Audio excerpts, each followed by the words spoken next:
Engineers need to be able to work out the equation of a line. So do scientists. So do statisticians.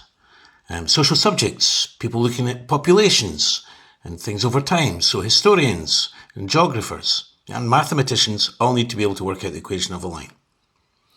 We've already looked at things like this. What do we know about the first line? Well, it passes through the origin. It's got some gradient, so it's going to have an equation something like y equals a half x, or y equals a third x, or maybe 3/5 x. Or maybe the scales on the x-axis and the y-axis are different, so maybe it is in fact equation y equals 5x or 7x. But how do I get hold of this equation up here if I know the gradient of this one? How does this compare?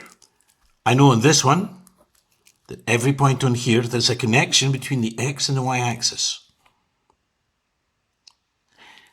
For these points up here, it's the same connection between the y and the x coordinates, except on here, right, if this is something like y equals a half x, this is also y equals a half x, but it's also been slid up. So maybe it's something like y equals a half x plus 7, or plus 9, or plus 2. It depends on the scale. But if this is plus 7, then this is also plus 7. And this is also plus 7 over here, and so on. So that's how we could say before, well, if I know what this coordinate is here, if this was my 7, that's why I can say y equals a half x plus 7. This is where we said if this line is y equals mx, just some gradient times the x coordinate, because this tells me how many to move up for every unit along, then this one, whatever this gap is here, between this point and this point here, that's the bit on the end. So this line is y equals mx plus c. I know it's been slid up c. Oh, and I know it's the same number on the m because the lines are parallel. That's what these little arrows mean. Okay, so we saw last time how we could deal with getting this equation.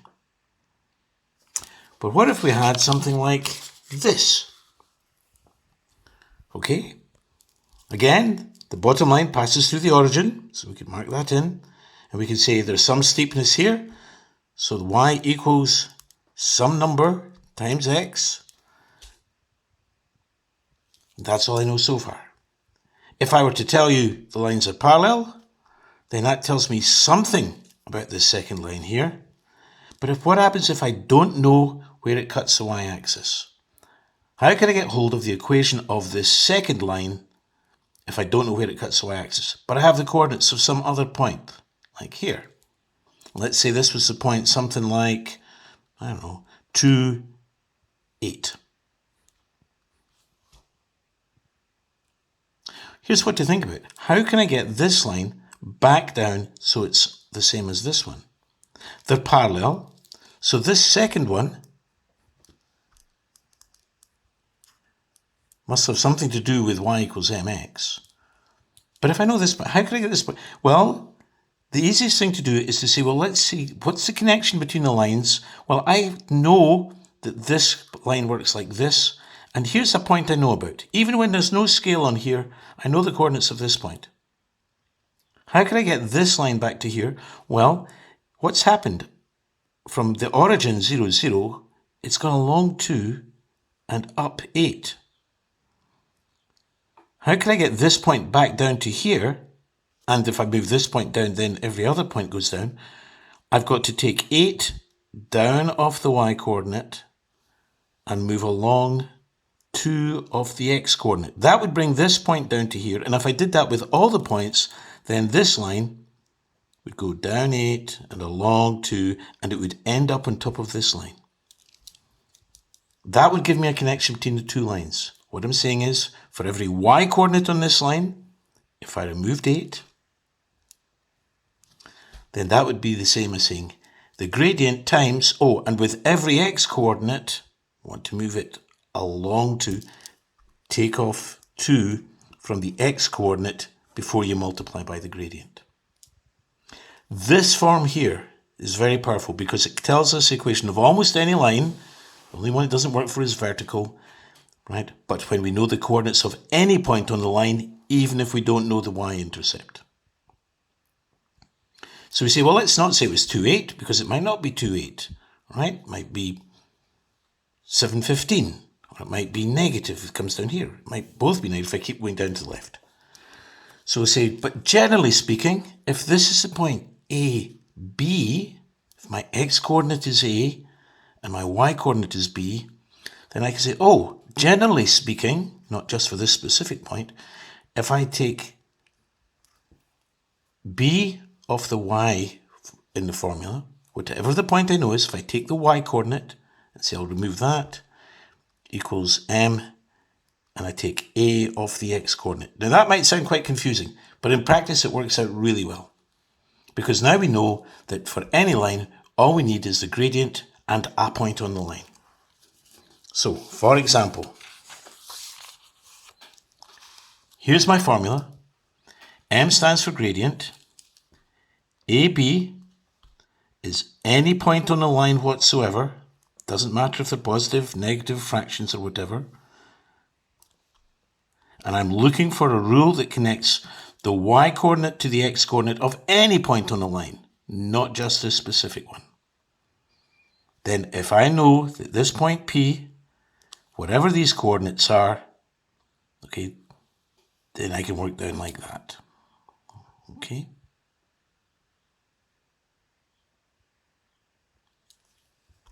M is simply the gradient, whatever it happens to be. And we know now 5 different ways of working out gradient. Change in y over change in x, okay, tan theta, parallel lines, perpendicular lines, or rewrite it in the form y equals mx plus c. So, how does it work in practice? Equation of the line with gradient 3, which passes through the point 1, 4. I only need 2 things to work out the equation of a line, the gradient and a point on the line. I have those 2 things here. So, I'm going to write the general formula because every time you write it, it gets further imprinted in your brain and it becomes so that in the end, you will automatically think of this formula when you are trying to work out the equation of a straight line. Substitute in. I'm looking for a connection to the y-coordinate, so I'm not writing anything else except y. I'm just wanting a rule that connects the y-coordinate with the x-coordinate. Keep everything nice in line here, organized. Equals should always stay in line with each other. Okay, this is the point AB, right? 3 is my gradient. I can put that in. And remember, write the y-coordinate that we know next to our y term and the x-coordinate next to the x term. So y minus 4, 3 bracket x minus 1. We normally break brackets first. So that becomes 3x, take away 3. And then we have a choice. We can either write it in the 2 acceptable forms we talked about before. Ax plus by plus c equals 0. In other words, pull everything to one side. All right. Or just put it in the form y equals mx plus c. And that's probably easier here, because all I have to do is get rid of this take away 4. So I'll add 4 to both sides. Y equals, staying in line with equals, 3x, add 4 to both sides, plus 1. You can put in your add 4 to both sides if you wish. That's an acceptable form of answer. So we're done. We had the gradient, we had a point, we substitute into this formula, and the answer drops out nice and neatly. Of course, the question might be a little bit trickier than that. So on here, what is the equation of the line through the points 2, 4, and 8, 1? What 2 things do we need? The gradient and a point on the line. Oh, but we don't have the gradient. So that will be my first step. Work out the gradient. Change in x over change in y. I beg your pardon. Change in y over change in x. Shame on me. Okay. I see my 8 is bigger than 2, so I'm probably going to do this as my second point, and this is my first point. Remember, this is x2. Put the 2 down below, and y2. Don't put the 2 above. It looks like x squared then. This I'm calling point 1. Again, if you did it the other way around, it wouldn't matter. So, change in y, change in x,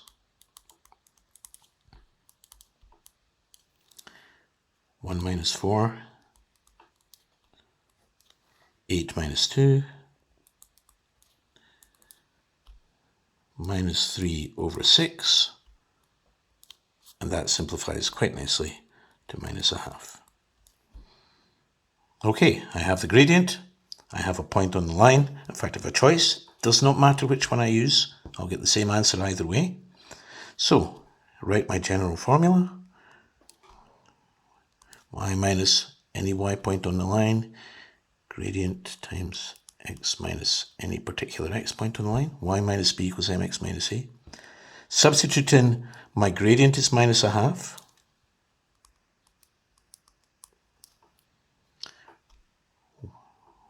Y and x are going to remain because I'm looking for a connection between y and x. Plug in values, does not matter which one. Okay, so I'm probably going to put the 2 and the 4. All right, but as I say, it will work equally well with the 8 and the 1. The 2 and the 4 I'm choosing just because they're slightly smaller. Y minus the y coordinate minus a half x minus the x coordinate.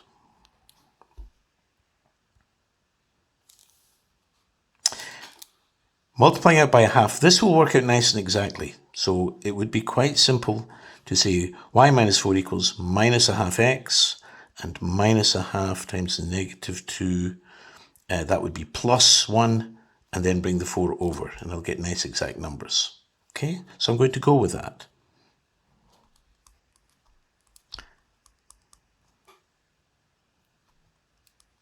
Remember breaking the brackets first. Half times 2, 1, negative times negative, positive. Bring the minus, or 4, the takeaway 4, over, add 4 to both sides.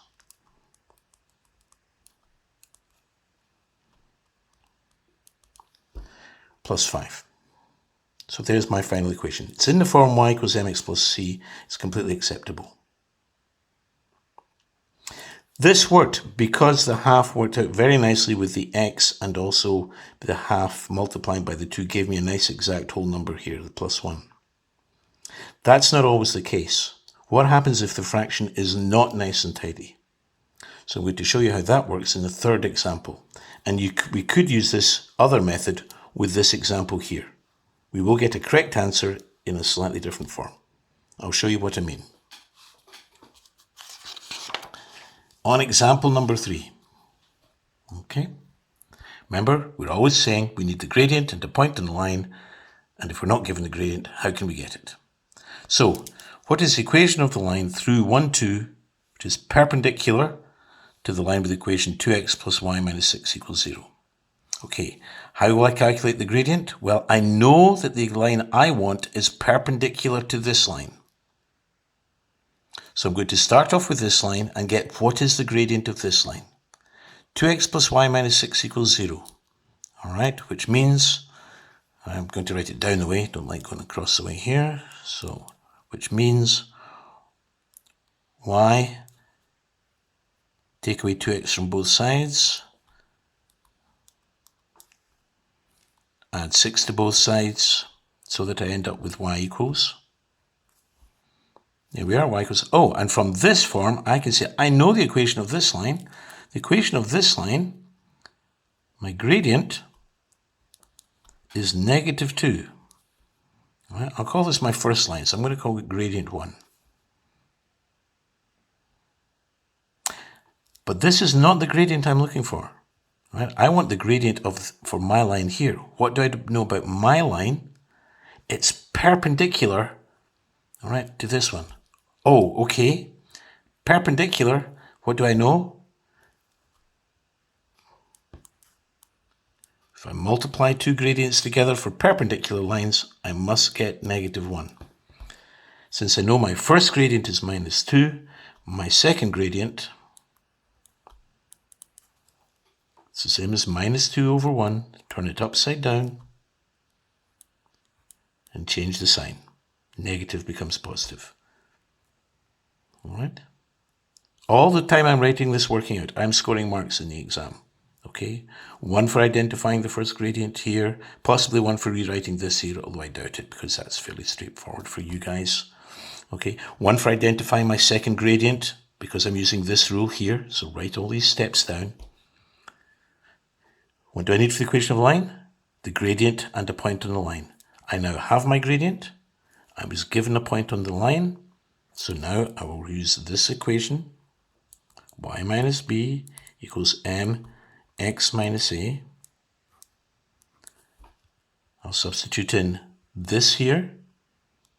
My x coordinate goes with the x.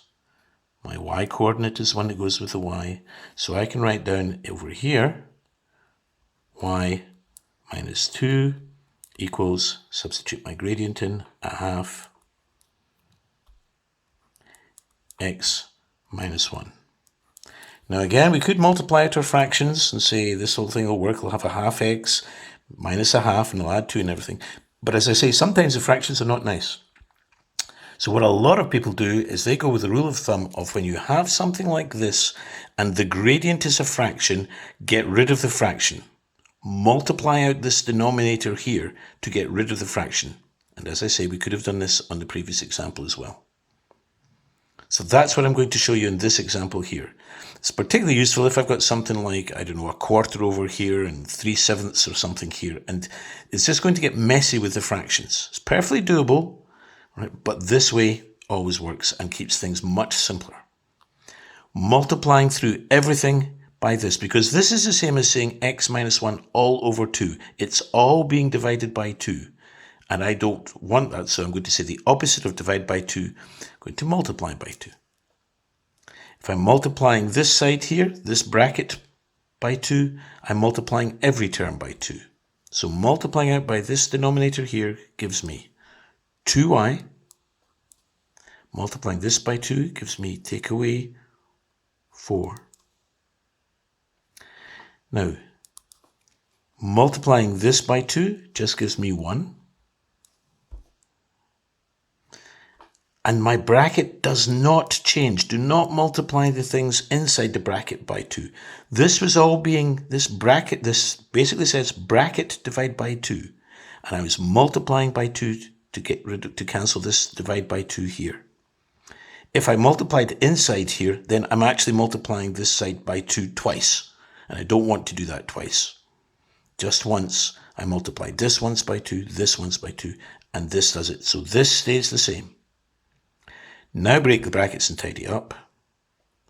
2y minus 4 equals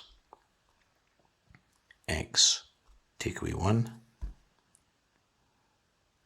Now, my answer must either be in the form y equals or in my ax plus by plus c equals 0. So I'm going to go with that this time.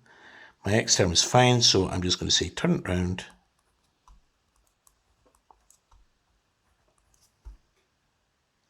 Pull everything to the one side, so take my 2y over x, take away 2y, add 4 to both sides, so my minus 1 or take away 1 plus 4 becomes plus 3 equals 0. And remember, that's the second acceptable form of writing the equation of a straight line. So to recap, we're always looking for the gradient and a point on the line. The question will normally tell us a point on the line, right? Sometimes it will tell us a gradient, but sometimes we'll have to use our tan theta or change in y over change in x, or as we had to do up in this question here, looking at our perpendicular lines. Sometimes it will be parallel lines, whatever the method is, okay, to get the gradient. Plug everything into this equation, y minus b equals mx minus a. Write it down so that it becomes easy to remember, so we remember it without even thinking about it. Normally we then just break the brackets, tidy up, but unless it's going to work out nice and exact, in which case you've got the choice. If there's a fraction here, multiply out by this denominator to get rid of this fraction. So multiply these two terms here. All right. That removes this denominator. Of course, it's not always 1. Sometimes this might be 3/7. We multiply everything out by 7. We get left with a 3. So then we break the brackets. and then tidy everything to the one side. All right. We could, of course, take this minus 4 the other way and divide everything by 2 again, but that's very clumsy. So let's not go there. Let's just say if it's a nice exact whole number here, or an integer, so if it's 5 or negative 3 or something, sure, we'll break the brackets and tidy everything into the form y equals mx plus c. And if it's a fraction, we'll multiply it by this denominator on these two terms here, which will remove that there, break the brackets, and tidy it up into this form. But it must be changed into the form with equals 0 on the end. And that's how you work out the equation of a line when you know the gradient and a point